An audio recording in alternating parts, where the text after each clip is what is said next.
안녕하세요. 어린이부 정세아입니다. 오늘 예배에 참석하신 모든 분들을 주님의 이름으로 환영하고 축복합니다. 우리 밝은 교회는 성경적인 교회인 신약교회 회복을 위해 영혼을 구원하여 제자 삼는 삶을 교회의 존재 목적으로 품고 있습니다. 오늘 예배를 통해서 구주이신 예수님을 만나시고 하늘의 복 많이 받으세요.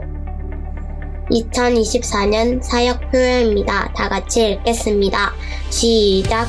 우리의 섬김이 하나님께 영광, 우리에게 기쁨이 되게 하소서. VIP와 함께하는 추수감사절.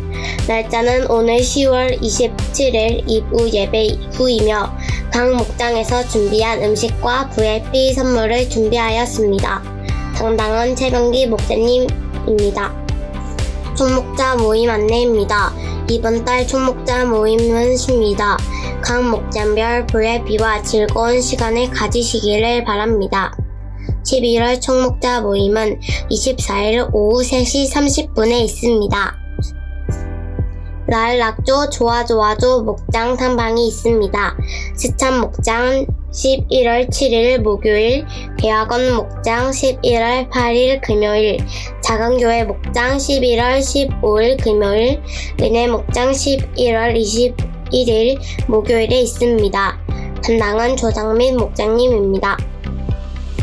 재정감사 준비 안내입니다. 감사서류 제출일은 10월 27일 주일까지이며 대상은 일반 재정 및 건축 재정 포함 교회 재정을 사용한 모든 부서입니다. 금전 출납부 영수증 철 통장사본 통일된 양식의 감사보고서를 준비합니다. 담당은 감사팀장 박혜성 목사님입니다. 예결산위원회가 있습니다. 날짜는 11월 16일 토요일 11시 30분이며 제목은 24년 결산과 25년 예산입니다.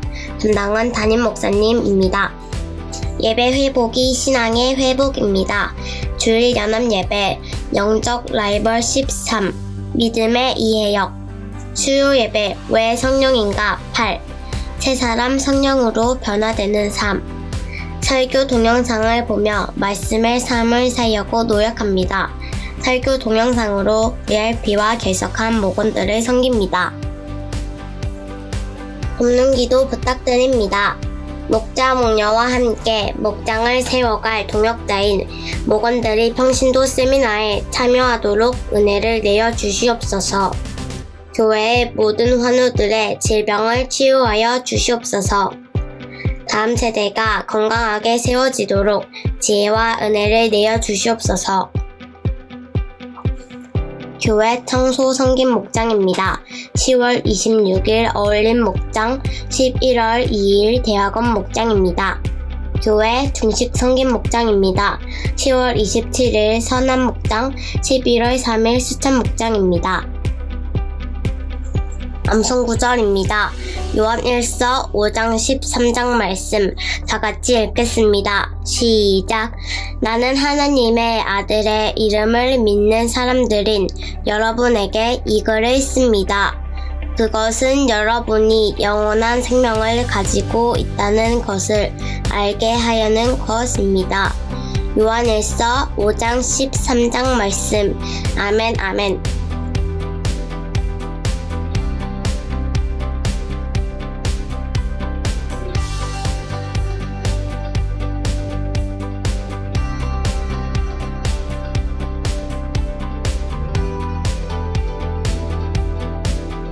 사랑 많으신 예수님과 동행하는 행복한 한 주 되시기를 축복합니다.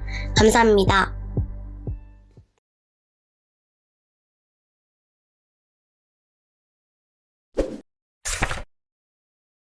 지난주 목요일 날 우리 주사랑 목장 탐방을 다녀왔습니다. 그런데 지금 이 찍힌 사진은 핸드폰으로 찍은 사진이 아니고요. 갑자기 뒤에서 윙 하는 소리가 나더니 드론을 띄워서 찍은 사진입니다. 마루에서 드론을 띄우는 건 처음 봤습니다. 야외에서 띄우는 걸 봤는데, 그러더니 웃어요. 그래가지고 제가 찍혔습니다. 그런데 더 감동적인 것은 우리 지금 안득현 집사님 댁이거든요. 근데 이제 안주인 되시는 분이 전영자라고 하는 집사님이 계세요. 그분이 간증을 하나 하시더라고요. 근데 어떤 간증을 하시나 들어봤더니 아는 동생이 요즘 예수님을 다시 믿고 새벽 예배를 열심히 나간다는 이야기였어요. 그래서 무슨 얘기인가 들어봤더니 그분이 전영자 집사님이 교회 다니는 줄 몰랐다는 거예요. 근데 교회 다니는 걸 알고 언니가 교회를 근데 교회 다닌다 그랬더니 그 동생분이 진짜 너무 좋으신 분이에요.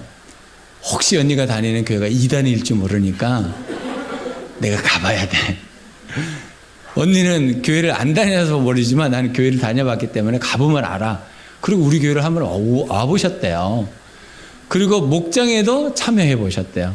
그런데 이분이 교회를 와보고 목장에 참여해보고 너무 감동을 받은 거예요. 이런 데가 다 있구나. 그러면서 예수를 다시 믿기로 결정하고 새벽 예배부터 나오고 계세요. 그런데 우리 교회는 아니고요. 다산에 있는 교회를 지금 나가고 계신데요. 근데 새벽 예배를 빠짐없이 지금 나가고 계신다는 거죠. 저는 그 얘기를 들었을 때 우리 교회에 나왔으면 더 좋겠다. 그 마음도 있죠. 그런데 더 기쁜 것은 우리 성도들이 섬겨서 누군가가 다시 믿음을 회복하고 교회를 다시 출석한다는 것이 얼마나 감사한지 모르더라고요. 그게 막 자부심이 생기고 얼마나 뿌듯한지 그날 제가 진수성찬을 받았지만 그거보다 간증 하나가 저를 더 행복하게 만들더라고요.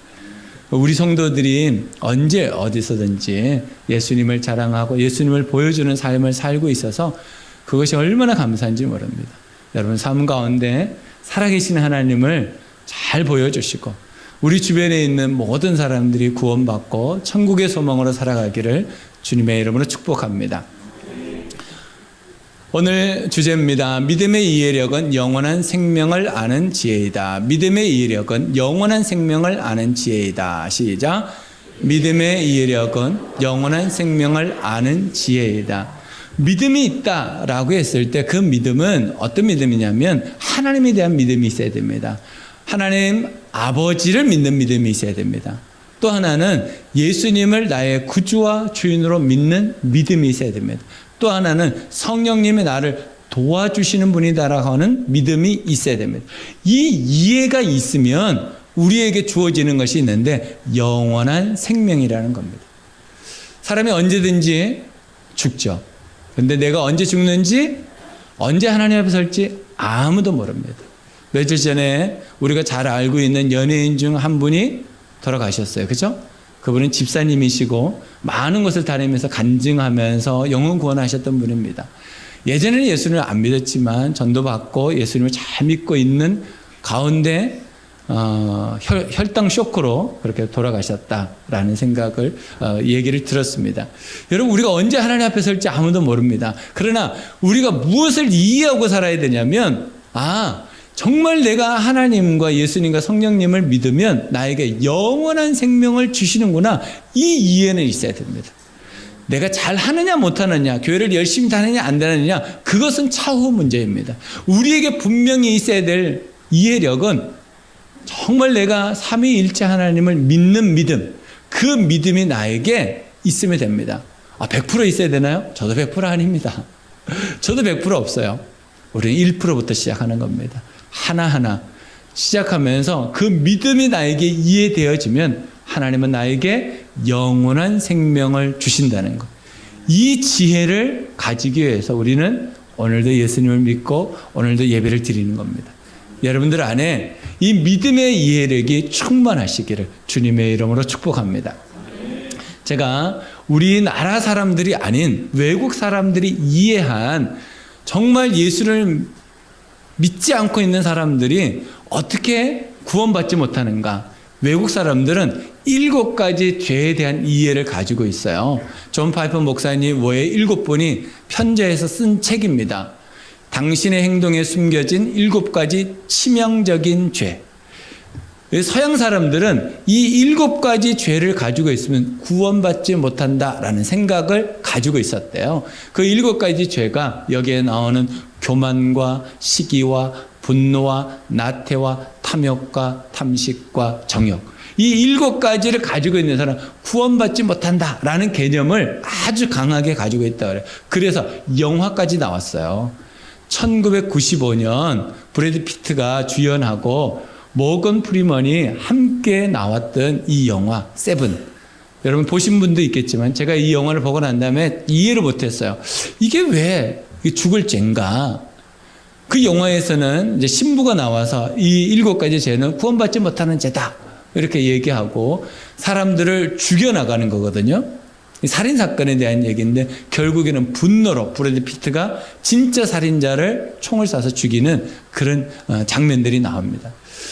그런데 성경을 보니까 이 7가지 죄가 구원받지 못하는 것이 아니고 성경을 보니까 4가지의 부분을 명확하게 이야기하고 있는 것을 발견할 수 있습니다. 첫 번째는 성령을 거절하고 속이는 죄는 구원받지 못합니다. 우리가 회개하지 않고 정말 성령을 속이고 내가 그분을 거절하면 구원받지 못합니다. 좋은 예가 아나니아와 삽비라입니다. 아나니아와 삽비라라고 하는 부부가 하나님 안에서 거짓말을 했습니다. 그런데 베드로가 물어보죠. 기회를 줍니다. 이게 다냐? 답니다. 그 자리에서 죽었습니다. 또 아내가 옵니다. 이게 다냐? 답니다. 그 자리에서 죽었습니다. 성령을 거절하고 속이는 자는 구원받지 못하는 것 같습니다. 두 번째는 이단에 속해 거짓을 전하는 죄는 구원받지 못합니다. 예수 그리스도의 복음을 전하지 않고 이단의 사상을 전하는 사람들은 구원받지 못합니다. 그러니 우리 주변에 이단에 빠져 있는 사람들에게 대해서 우리가 어떻게 해야 되냐면 그들을 구원하기 위해 기도해야 됩니다. 섬겨야 됩니다. 구원받지 못하는 죄에 속해 있다라고 요한 사도는 이야기합니다. 세 번째는 사탄과 우상을 숭배하는 자는 구원받지 못합니다. 그러니까 오늘 21절에 뭐라고 말합니까? 우상 숭배를 멀리 해야 된다. 그것을 주의하고 삼가하고 금지해야 된다라고 말합니다. 왜냐하면 구원과 관련되어 있기 때문에 그렇습니다. 네 번째는 예수님을 믿지 않는 죄. 이것이 구원받지 못하는 죄입니다. 그 여러분들 안에 내가 영생을 가진 것이 확실함에도 불구하고 이 4가지의 죄가 있다면 하나님 앞에 우리가 해야 될 일이 있습니다. 요한일서 1장 9절입니다. 우리가 우리 죄를 자백하며 하나님은 신실하시고 의로우신 분이셔서 우리 죄를 용서하시고 모든 불의에서 우리를 깨끗하게 해 주실 것입니다. 중요한 것은 구원받지 못한 죄 가운데 있는 사람들이라 할지라도 하나님은 모든 사람이 구원받기를 원하십니다. 그래서 우리에게 하나의 길을 내놓으셨는데 그것이 회개입니다. 내가 예수 믿기로 결정하고 지금까지 살았던 것을 죄로 알고 회개합니다. 용서해 주십시오. 인정해야 합니다. 그럴 때 우리는 영원한 생명을 받을 수 있는 것입니다. 주님은 모든 사람이 이 세상에 살고 있는 모든 사람이 어떻게 살기를 원하냐면 영원한 생명을 누리며 살기를 원하십니다. 여러분 삶 속에 혹시 여러분 주변에 아직도 예수님을 구주 주인으로 믿지 않고 있는 사람들이 있다면 잘 섬겨주시기 바랍니다. 기도하면서 그들의 영혼이 구원받기를 소원하면서 섬겨주실 때 하나님의 놀라운 은혜가 있을 줄로 믿습니다. 그럼 어떻게 영원한 생명을 누리며 살 수 있을까요? 첫 번째, 기도의 삶을 삽니다. 기도의 삶을 삽니다. 시작. 기도의 삶을 삽니다. 14절입니다. 우리가 하나님에게 대하여 가지는 담대함은 이것이니 곧 무엇이든지 우리가 하나님의 뜻을 따라 구하면 하나님은 우리의 청을 들어주신다는 것입니다. 왜 기도해야 하냐면 하나님께서 우리에게 약속해 주시길 응답해 주겠다라고 약속하셨기 때문에 기도하는 겁니다. 왜 우리가 기도의 삶을 살아야 되냐면 우리가 믿는 하나님도 계시지만 성경을 보니까 사탄 마귀 귀신도 있습니다. 그들이 우리를 구원받지 못하게 하려고 우리를 유혹하고 우리의 발목을 잡아서 하나님 앞에 더 가까이 나가지 못하게 합니다. 근데 그것을 이겨낼 수 있는 방법이 뭐냐면 기도입니다. 그래서 하나님은 우리에게 기도하라고 말씀하셨고 기도하면 하나님이 응답이라는 것을 선물로 주신다고 말씀하셨어요. 그러니까 우리가 기도하는 것은 우리에게 유익입니다. 기도하는 삶은 하나님께서 우리에게 명령하셨던 삶입니다. 그러니 우리가 날마다 기도하는 일에 우리의 삶을 드러내고 있어야 됩니다. 여러분, 기도하려면 시간이 있어야 되고요, 장소를 정해야 됩니다. 그래서 여러분 삶 속에 기도하는 삶을 잘 살아가실 때 우리에게 확신되어지는 것은 내가 영생을 받은 구원받은 사람이구나 라는 것을 알게 된다는 것. 요한일서 5장 15절입니다. 우리가 무엇을 구하든지 하나님이 우리의 청을 들어주신다는 것을 알면 우리가 하나님께 구한 것들은 우리가 받는다는 것도 압니다. 우리가 기도하면 그 응답으로 우리가 받는다는 거예요. 그 여러분 삶 속에 기도의 제목들이 있다면, 정말 하나님의 도우심을 요청한다면 기도하십시오. 기도하면 응답하시고 도와주십니다. 또 마태복음 7장 7절에 예수님께서 이렇게 말씀하셨습니다. 구하여라 그리하면 하나님께서 너희에게 주실 것이다. 찾아라 그리하면 너희가 찾을 것이다. 문을 두드려라 그리하면 하나님께서 너희에게 열어주실 것이다. 여기서 구하는 것, 찾는 것, 문을 두드리는 것을 이렇게 이해하시는 분이 있을 수 있습니다. 구하는 것은 좀 작은 것, 찾는 것은 조금 더 큰 것, 두드리는 건 더 큰 것, 이렇게 이해할 수 있습니다. 그러나 그 말이 아니고 이스라엘 사람들에게 예수님께서 이 말을 전했을 때 이스라엘 사람들은 어떻게 이해하냐면 모든 기도에 하나님 응답하신다. 그것을 이해하는 것입니다. 그러니까 여러분들이 기도하는 모든 기도에 하나님은 응답하십니다. 그래서 하나님은 우리에게 뭐라고 말씀하시죠? 기도하라고 말씀하시죠. 그 여러분 가운데 기도해야 될 제목들이 있다면 기도하십시오. 예수님의 이름으로 기도할 때 하나님께서 분명히 응답하신다고 약속하셨으니 그 응답을 누리고 살 때 우리에게 주어지는 큰 확신이 있는데 그것이 내가 천국 백성이구나, 내가 구원받았구나, 나에게 영원한 생명이 있구나, 이것을 확신하게 될 줄로 믿습니다. 여러분, 기도하는 삶을 하나님 안에서 날마다 살아가시기를 주님의 이름으로 축복합니다. 그러면 또 우리가 어떻게 하면 영생의 그 삶을 살아갈 수 있을까? 두 번째는 사랑의 삶을 삽니다. 사랑의 삶을 삽니다. 시작. 사랑의 삶을 삽니다. 16절입니다.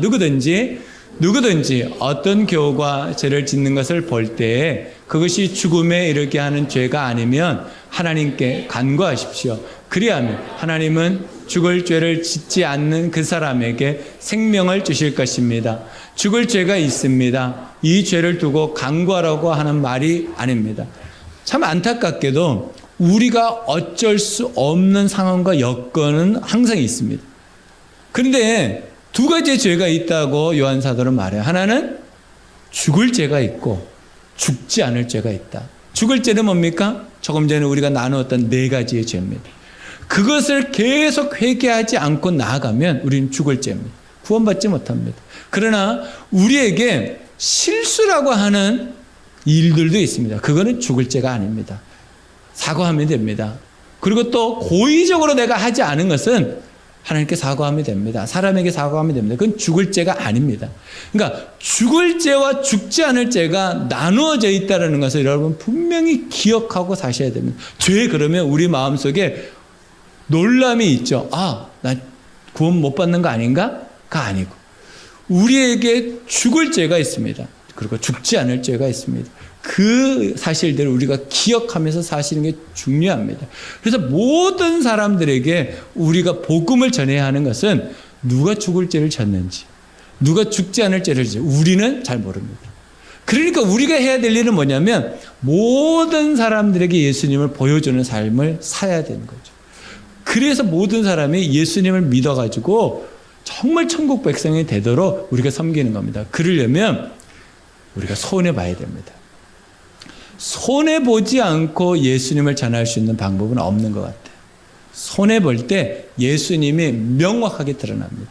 손해보지 않으면 예수님이 명확하게 드러나는 것이 아니라 내가 명확하게 드러납니다. 그러니까 여러분 신앙생활을 하면서 내가 손해보겠다는 마음을 가지셔야지 사랑의 삶을 살 수 있습니다.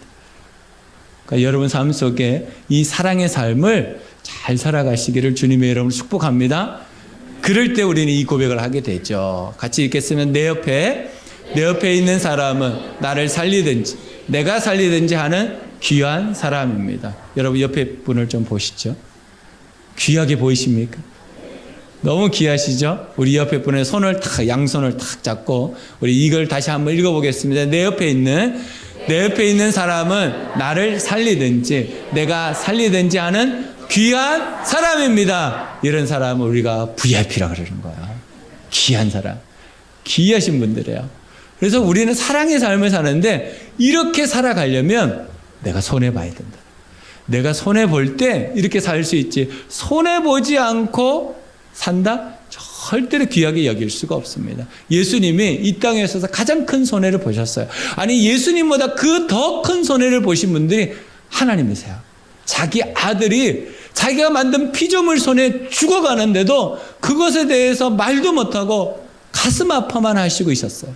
예수님이 못 박히시고 예수님께서 피 흘리시고 죽어주셨어요. 성령님은 지지리도 말 안 듣는 우리 속에 계셔서 우리를 끝까지 도와주시려고 참고 계시는 거예요.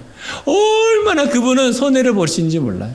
그러면서도 우리가 구원받기를, 우리가 천국 백성 되기를, 우리가 정말 예수 믿기를 지금까지도 기다리고 계신다는 그분이 우리에게 보여주신 거예요. 사랑의 삶을 손해보면서 섬기는 게 사랑의 삶입니다. 여러분 정말 사랑하는 삶을 살아서 영원한 생명을 누리시기를 주님의 이름으로 축복합니다.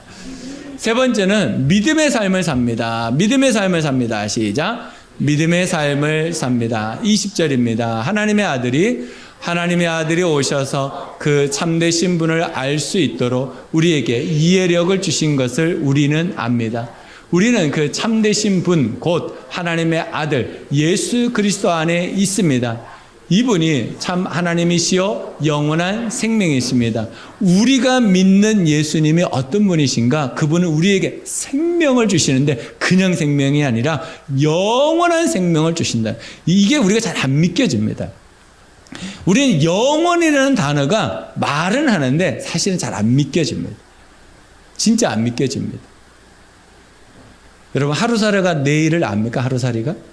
하루살이는 내일 만나 그러면 내일이 뭐야? 그런다 그러잖아요. 몰라요. 올해 하루만 사는 동물들한테 내년에 만나면 내년이 뭐야? 그런다 그러잖아요. 그러니까 우리는 영원히 살아보지를 않았기 때문에 그러면 영원이 뭐야? 그런다는 거예요. 그런데 그것을 우리가 확실히 알게 하기 위해서 예수님께서 십자가에 죽으시고 부활하셨다는 거예요. 그래서 예수님께서 죽으셨다가 다시 3일 만에 살아난 그것만 보면 무엇을 알 수 있어요? 아, 영원히 있구나라는 것을 안다는 거예요. 그러니까 우리가 가져야 될 믿음은 예수님이 말씀하시면 그대로 된다는 거예요. 그래서 하나님께서 우리에게 말씀하신 대로 믿는 것이 믿음의 삶입니다. 그 믿음을 가질 수 있도록 하나님께서 또한 성령을 통해서 도와주신다는 거예요. 우리는 약하기 때문에 눈에 보이고 내가 손에 만져지는데 약해요. 그러니까 어느 순간 영원한 생명이 우리에게 참 이렇게 잘 오지를 않아요.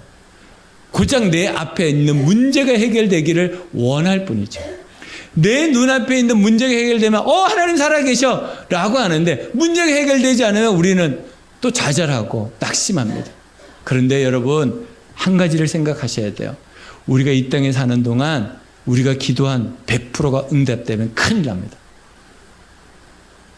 진짜 그렇습니다. 여러분들이 기도하고 있는 제목들이 100% 응답되잖아요. 큰일 난다니까요. 이게 무슨 말인지 이해가 되셔야 되는데 여러분들이 기도하는 것이 100% 응답이 안 됩니다. 왜 그럴까요? 하나님은 모든 걸 응답하실 수 있는 분이라고 그랬잖아요. 그런데 하나님께서 어느 때는 우리의 기도에 응답을 안 하실 때가 있어요. 그게 우리에게 복입니다. 어떤 사람이 이렇게 물어봅니다. 예수님, 내 아들이 질병 가운데 있는데 이게 누구의 죄 때문입니까? 묻습니다. 그랬더니 예수님이 누구의 죄 때문이 아니야. 그건 부모의 죄도 아니고 이 사람의 죄도 아니야. 이 질병을 통해서 하나님께 영광을 돌릴 수 있는 거야 라고 말합니다. 그 가족들은 질병이 치료되기를 소원했습니다. 근데 치유되지 않았습니다. 왜 그랬을까요? 그것이 그 사람에게 유익이었기 때문에. 우리가 이 세상을 살아가는 동안 수많은 기도 제목이 있습니다. 저도 엄청난 많은 기도 제목이 있습니다. 그런데 아직도 응답되지 않는 것들도 아주 많이 있습니다. 그런데 어느 날 하나님께서 저에게 가르쳐 주시는 거예요. 응답 받아야지만 응답이 아니고 응답되지 않아도 응답이라는 것을 가르쳐 주시는 거예요. 그것이 나에게 유익이다라는 거예요. 우리는 일이 해결돼야지 응답이라고 생각합니다. 여러분, 일이 해결되면 여러분들에게 불유익한 경우가 더 많습니다. 응답이 안 돼야 돼요. 그래야지 지금도 로또가 응답이 안 되잖아요. 로또가 응답이 돼야 되는데 로또가 응답 안 되는 이유가 뭡니까? 그것이 우리에게 지금 유익하다는 거예요. 여러분, 질병 가운데 있는 분들, 지금도 기도하고 기도해도 응답이 안 되시는 분들이 있잖아요. 생각을 바꾸셔야 됩니다. 아, 이것이 나에게 가장 유익하니까 하나님은 나한테 지금 응답을 주시지 않는 거구나. 하나님께서 나에게 유익하고 그것이 하나님께 영광이 되고 복음을 전하는 일이라면 지금 당장이라도 하나님은 우리를 새롭게 만드시고 치료하시고 회복시킬 수 있습니다. 그러나 우리가 가져야 될 믿음은 지금 내 삶 가운데 주신 이것이 나에게 가장 유익하다는 거예요. 그것을 가질 때 우리는 감사를 할 수 있습니다. 그러지 않으면 감사가 안 나와요. 한번 생각해 보십시오. 내가 원하는 대로 안 되는데 어떻게 감사가 나오겠냐고. 그런데 생각을 바꾸어서 이것도 하나님의 은혜고 저것도 하나님의 은혜라고 생각하면 우리에게 일어나는 건 뭡니까? 감사입니다. 그래서 믿음의 최고봉은 감사입니다. 내가 믿는다, 믿음의 삶을 산다. 그랬을 때 나에게 있어야 될 것은 뭐냐면 감사하느냐, 감사하지 않느냐. 그러니까 여러분 삶 속에 여러분을 돌아보십시오. 나에게 있는 힘들고 어려운 일들 여전히 있습니다. 그럼에도 불구하고 감사할 수 있다면 하나님께서 여러분들에게 축복해 주실 겁니다. 우리가 해야 될 일은 감사입니다. 응답은 하나님의 일이에요. 응답하지 않으셨다면 우리가 해야 될 한 가지 일이 있습니다. 그것은 뭐냐면 기도 제목을 바꿔보는 거. 응답하지 않으셔. 내가 지금 몇 년 동안을 기도하는데도 응답 안 하셔. 그러면 기도 제목을 바꿔보세요. 또 하나는 분명한 답은 내가 바뀌면 응답받습니다. 내가 안 바뀌니까 내가 고집스럽게 내가 답이라고 생각한 그게 붙잡혀가지고 계속 그걸 붙잡고 있으니까 응답이 없는 겁니다. 여러분 속에 감사하시고 여러분들이 가지고 있는 기도 제목을 하나님 제가 어떻게 기도하면 좋을까 여쭤보시고 그리고 답은 내가 바뀌는 겁니다. 내가 바뀌면 모든 것이 바뀌어집니다. 그래서 여러분 삶 속에 이 복을 꼭 누리면서 살아가시기를 주님의 이름으로 축복합니다. 같이 읽어볼까요? 믿음의 최고봉은 감사이다. 기쁨이 회복되면 터져 나오는 것이 감사입니다. 그래서 여러분 안에 이렇게 기도하십시오. 하나님 저에게 기쁨이 회복되게 해주십시오. 요즘 현대인들에게 가장 없는 것 중 한 가지가 기쁨이라고 그래요. 그러니까 얼마나 기쁨이 없으면 사람들이 멍하게 있다 그러잖아요. 기쁨이 없어가지고. 여러분 오늘 하나님이 주시는 기쁨을 마음 가운데 충만히 가지시고 돌아가시기를 주님의 이름으로 축복합니다. 그럼 어떻게 주님 안에서 살 수 있을까? 어떻게 하면 우리가 기도의 삶과 사랑의 삶과 믿음의 삶을 살 수 있을까? 첫 번째는 정시기도를 지속하는 겁니다. 정시기도를 해보는 것. 시간을 정하고 장소를 정해서 그곳에서 하나님하고 만나는 삶을 살아보는 것. 그러면 우리에게 응답이 무엇인지를 알게 합니다. 여러분 정시기도를 도전해 보시고 지속해 보시면 좋을 것 같습니다. 두 번째는 살리고 세우기 위해 손해를 선택합니다. 이게 사랑의 삶입니다. 손해보기로 결정하세요. 손해 안 보려고 하면 더 힘듭니다. 손해 보려고 결단하면 하나님께서 여러분들에게 그 상황과 여건을 왜 주셨는지 하나님의 뜻과 하나님의 계획을 발견하게 된다. 세 번째는 1.1 감사를 지속합니다. 하루에 한 가지라도 감사를 찾아 해보는 거예요. 그럴 때 우리의 삶이 변화가 일어납니다. 감사의 변화가 일어나요. 우리의 몸도 건강해질 뿐만 아니라 우리의 정신도 건강해진다는 것. 이 세상은 감사할 일이 참 없습니다. 불평불만할 일이 훨씬 많습니다. 그러나 그 가운데서 감사해보는 거야. 뒤집어서 감사해보는 거야. 다치긴 다쳤는데 죽지 않을 정도로 다쳐서 감사. 아니 그것보다 감사가 어디 있겠어요. 제가 우리 성경 공부, 삶 공부할 때 그런 얘기를 했어요. 여러분 사고가 났는데 많이 안 다쳤어. 그래가지고 하나님께 이렇게 감사하는 거예요. 하나님 감사합니다. 사고가 났으나 많이 다치지 않게 해주셔서 감사합니다. 여러분 이 감사보다 더 좋은 감사는 뭐예요? 하나도 안 다치고 여기 온 것이 감사한 거예요. 근데 우리가 하나도 안 다친 것에 대해서는 감사를 안 해. 그냥 건강하게 온 것에 대해서 감사가 없어요. 다쳐야지 감사가 있겠습니까? 하나님께서 우리를 날마다 지키시고 보호하시고 함께 해주셔서 건강하게 함께 해주신 이 감사를 찾을 수 있어야 됩니다. 일상을 살아갈 수 있다는 감사. 오늘도 이곳에 와서 예배 드릴 수 있다는 감사. 오늘도 우리 가족들과 함께 앉을 수 있다는 이 감사. 감사를 찾으려면 한도 끝도 없습니다. 그런 감사한 삶을 살아서 영생의 기쁨, 영생의 확신을 가지고 살아가시기를 주님의 이름으로 축복합니다. 기도하겠습니다.